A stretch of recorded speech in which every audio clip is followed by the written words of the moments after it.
OG Rose, and today we're going to be talking about section 33 of Belonging Again, and this section is going to be focused on the conflict of society. The first book in the True Isn't the Rational trilogy is called The Conflict of Mind, and the conflict of society is alluding to that. The conflict of mind is when epistemic responsibility comes in conflict with epistemic possibility, which is to say that intellectual legitimacy, morality would have us investigate something or to understand something that is not possible for us to understand. So, for example, that paper will talk about pitch and risks or something like conspiracy theories where, really, in order to discount a conspiracy theory, you should investigate it. But the moment you investigate it, it kind of pulls you in, transforms how you experience the world. It's internally consistent, so it can always rationalize itself, and it becomes impossible to escape it. Like, once you enter the conspiracy, very often, it's simply not possible not to have the conspiracy filter your experience in such a way that confirms it. And there's more examples of this. Like, for example, to really think for yourself about what the U.S. Pentagon is doing. Well, how in the world can you do that? Unless you say, enter the Pentagon, go to the Pentagon, work at the Pentagon, do all these different things. That is simply not possible for us to do unless you work there. So that creates a very interesting tension. It's just simply not possible to think for ourselves about, say, complicated bureaucracy or, say, matters of science unless we ourselves are a chemist. We can't know the depths of chemistry or all the complexities of it. But even if we were a chemist, we wouldn't be a physicist, we wouldn't be a computer scientist. So it's simply epistemically impossible for us to be a specialist about everything. And yet there's a very real sense in which epistemic responsibility would have us be a specialist in everything, because who are we to have, ideas about these different matters that we ourselves have not investigated for ourselves. So there's a conflict of mind here that we all have to live with. There's a certain failure integrated into the very experience of thinking and being informed that we have to cope with and learn to be comfortable with, which, as information becomes faster, as we have more connection to the world, say with the internet, it feels like you really feel the conflict of mind because you see all the information you don't know and you encounter all of the situations you need to be an expert to understand. And so the conflict of mind becomes very personalized. It becomes very emotional. You really, really feel it. And there's a way, based on my conversation with Dr. Last about the technological singularity, although that's an entirely different topic, the more we approach the technological singularity, the worse conflicts of mind become. Well, in a similar way, conflicts of society get worse the more we head toward a single global state, which defines globalism, pluralism, and so on and so forth. A conflict of society is when social responsibility comes in conflict with social possibility. It is impossible for a society to just enact a value without a process to enact that value. And yet all values present themselves as if they should just be, not become. So, for example, if we believe in a certain, let's say we really, really stress freedom. Well, it feels like the freedom should just be. It should just be. It shouldn't have to defend itself. It shouldn't have to be passed by bureaucracy. There shouldn't be laws that have to be passed to acknowledge it. Freedom feels like it should just be. Likewise, justice feels like it should just be. Neither feel like they should become or be processed. In fact, it feels like social processes. What good can social processes do other than get in the way of the being of freedom or the being of justice or the being of ethics? What can they do other than delay it? In a way, it's very difficult not to feel like social processes don't exist for other people's values, for other people's ideologies, to slow them down. Whereas when it comes to our values, they really shouldn't have to go through social processes. In the same way that it's easy to feel like interpretations what other people do while we just read, it's easy to feel like social processes should exist for other values, but not our own values.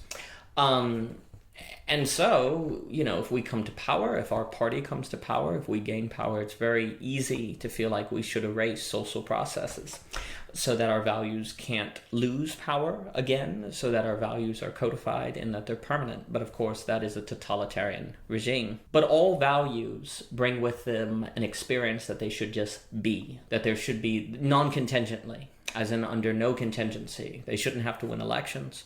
They shouldn't have to be codified into law. They feel like they should just be. And so it feels socially responsible to make our values just be. Well, that feeling comes in conflict with social processes, which please note, social processes basically are society. If there are no processes, there is no society. There's either anarchy or totalitarianism, which, you could say is a form of society, but in this context, it's practically not. Societies are processes, and so there's always a tension between values and processes, and it can feel like all values feel like they shouldn't have to deal with social processes. But this is where it's kind of comical, because values, in order to be practiced, need social support. They need a police force. They need institutions to teach and to spread those values. But the very institutions of which spread and defend values are the ones that also stand in the way of values. So here's a very strange, paradoxical situation right here. In the same way that if there was no epistemic responsibility, we may not even care to expand or attempt epistemic possibilities. And yet epistemic possibility can come in conflict with epistemic responsibility, in the same way that if there was no social responsibility, we might not even care to carry out or to participate in social possibilities or social processes. And yet social responsibility comes in conflict with social processes and possibilities.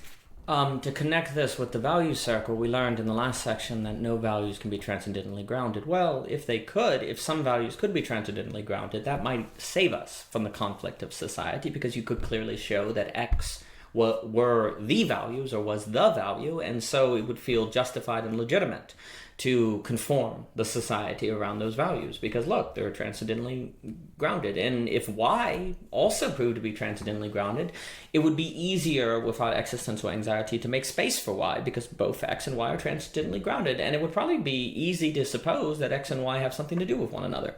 So if transcendental grounding was possible, the conflict of society problem may still be there to some degree, but it would not be as severe. So because there is a value circle, we have to deal with the conflict of society. And that's kind of how those two connect. And we're always already in values, which would mean that we are always already in the middle of the potential for conflict of society situations. They're always already present. So then the question becomes, how do we manage them? Well, not easily, because we all have to have values. We talked about that in the last section. If we are living, we are using values, and that means we're in a value circle, and that means we have values that can't be transcendentally grounded, a reality we are not going to want to face, that we are going to want to avoid, but by definition, participation in social processes could unveil to us that our values are not transcendently grounded, thus make us face the reality of the value circle. And the reality of the value circle is very existentially overwhelming, and we're not going to want to do it. And so it would be natural for us to oppose the social processes that force us to suffer that existential tension, and thus the conflict of society becomes very, very tense. It becomes very vivid and painful. It should also be noted that all values, in order not to feel like mere subjective taste, strike us phenomenologically as non-contingent, or expressions of pure being, or AA. And this is language used throughout O.G. Rose, notably The Truism of the Rational, and also, say, in the Philosophy of Lack series with Dr. Last, Alex Ebert, Tim Adlam. The brain is naturally AA. We look for being, and yet ontologically we're more like becoming. We're moving through time. We're being processed, and so it goes with values. Now, all of that is a giant ontological argument that has to be made, but if you just take my word for it, values seek to be AA, but values can't be AA in a society. They have to be processed. They have to be AB. AB is in reference to Hegel, and it basically means paradox. There is an inherent paradox you have to live with in a society, because you require values that have authority because they feel like they're reflections of pure being, non-contingent. They feel authoritative and legitimate because of that. And yet society necessarily has to process those values, which is they shouldn't. That means they're not being. They have to become. So the very social processes treat being entities that want to be as becomings, and that is that tends to cause pathology. That's existentially difficult to deal with. So the very encounter of values with society creates the conflict of society situation. And yet, strange enough, society would be impossible without values. It would be oppressive. It would be totalitarian. And so if there is a society, there is this very, very strange paradox, which always exists. But say, if you're in a Christian nation, sure, there's Methodists, there's Baptists, there's Catholics, but although there's difference, it's not radical difference. And so the fact that there are social processes that force values that feel like they should just be to become, or can risk unveiling their lack of transcendental grounding, it's not that is not existentially overwhelming, because it's at least still bound by a shared metaphysical framework of belief in Jesus Christ. But when the, say, atheist encounters the Christian or the Hindu and so on and so forth, that's when the tension between social process and social responsibility, which is always shaped according to our values, come in radical conflict, because it can start to feel socially irresponsible to allow, say, if you're a Christian, to allow the atheist to become president or the atheist to get power in government, as it feels radically irresponsible for the atheist to allow Christians to have power, and so on and so forth. And so radical difference really intensifies the feeling of the conflict of society. But as the conflict of society intensifies, the likelihood we turn to authoritarianism to get rid of it becomes much, much, much higher. So as long as there's a society, there's going to be a conflict of society, and the intensity of that conflict will be relative to the radicalness of the difference of which the society entails. And the debate between those differences and the trade-offs and the tension between social responsibility and social possibility must always be with us, and it must always feel like it shouldn't be with us.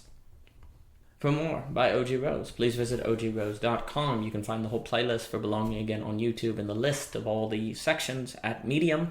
And thank you so much for your time.